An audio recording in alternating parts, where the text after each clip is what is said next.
2016. gada 10. novembrī VEF žurnālā Forbes publicētajā rakstā definēja, kā jāsaprot teikums "Jums nekas nepiederēs un jūs būsiet laimīgi". Citāts: Laipni lūgti 2030. gadā.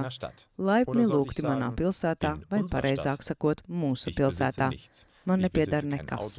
Man nepiedara automašīna, man nepiedara māja, man nepiedara ne ierīces, ne apģērbs. Jums tas var šķist dīvaini, bet mums šajā pilsētā tas ir pilnīgi loģiski. Viss, ko jūs uzskatījāt par preci, tagad ir kļuvis par pakalpojumu. Mums ir pieejams transports, mājoklis, pārtika un viss, kas mums ir nepieciešams ikdienā.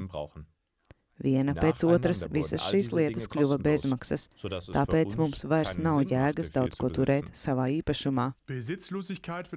Atņemšana tiek propagandēta kā kaut kas labs. Klausieties Klāt TV dibinātāja Ivo Saseka raidījuma citātu.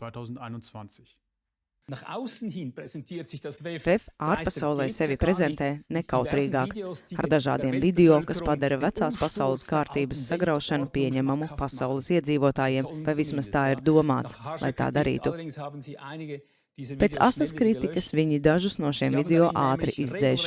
Tie slavināja tautu noplicināšanu. Iedomājieties kaut ko līdzīgu, pasniedzot mūsu visu totālo atņemšanu kā iedvesmojošu notikumu. Saprotiet, mūsu beztiesiskumu kā vēlamu, tā teikt, mūsdienīgi izdaiļotu. VEF slēptie plāni un aukliņu vilcēji kļūst redzami, kā jaunas dienas rītausma. Esi daļa no šīs rītausmas. Palīdz izplatīt šos atklājumus visā pasaulē un apturi VEF un tā vadītājus.